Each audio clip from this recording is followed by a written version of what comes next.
Welcome to Culture Can Heal Like Medicines. We often think of medicine as something that we found only in a white bottle, but what if the way we live, the way we speak, and the way we protect our traditions is the most powerful prescription of all?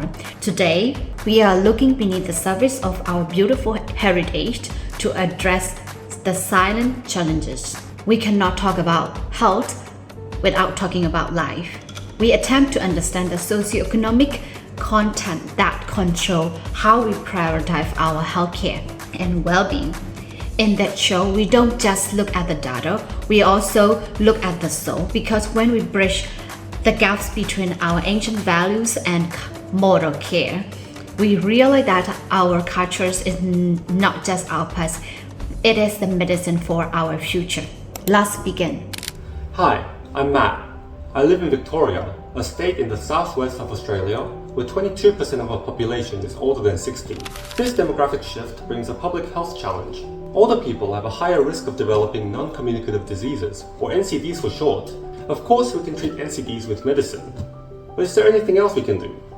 Let's look at how culture can be used to combat NCDs. This is a banksia, an iconic Australian plant. When we look closely, we can see it's covered in what looks like scars. These appear when banksias endure extreme weather conditions, like bushfires. While these scars are relics of the trauma of fire, they also showcase resilience and hardiness, and this serves as a clinical metaphor.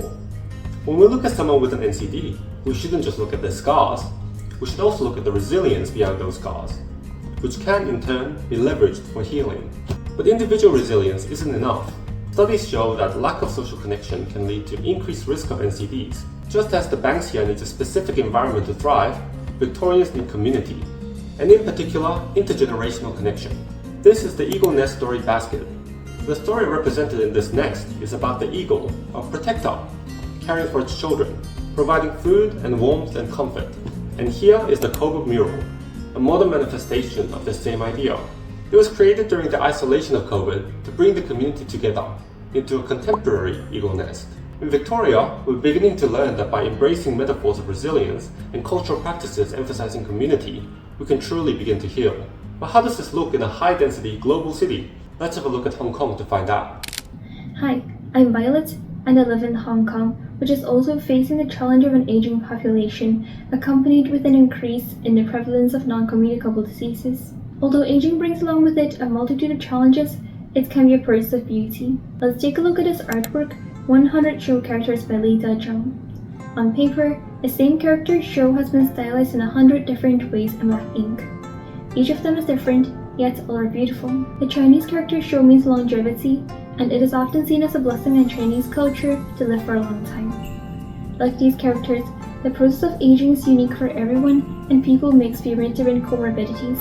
In China and Hong Kong, many elderly often practice Tai Chi, a form of traditional martial arts focusing on mindful movements, controlled breathing, and gentle muscle strengthening, making it an ideal low-impact exercise for the elderly, lowering their risk of NCDs. Another practice is Chinese medicine.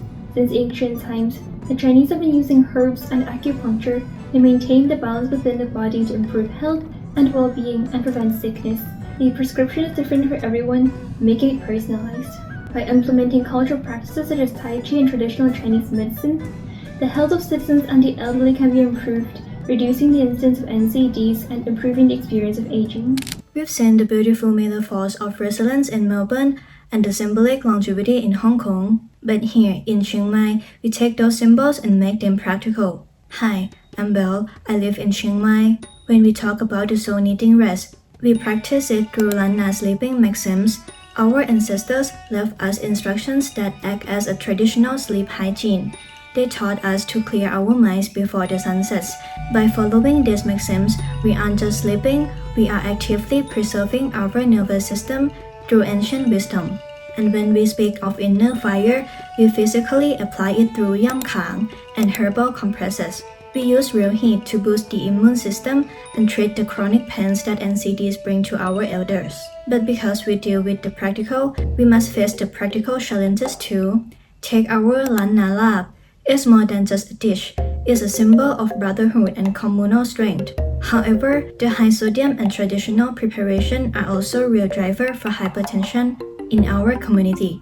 The challenge isn't to stop eating lab, but to rethink how we prepare it so that our brotherhood doesn't come at the cost of our health. By blending our traditional wisdom with modern health, we make culture as medicine a living reality because in the end, the best way to honor our ancestors is to stay healthy enough to tell their stories. And that's how we do it here. Back to you, Moy, to wrap up our journey. As we close our journey today, remember a tapestry is only as strong as the thread that forms it. When one thread is weak, the whole pattern is at risk. Our health is no different. I am Nang Wei Pong. Take care of your health, take care of your heritage. สวัสดีค่ะ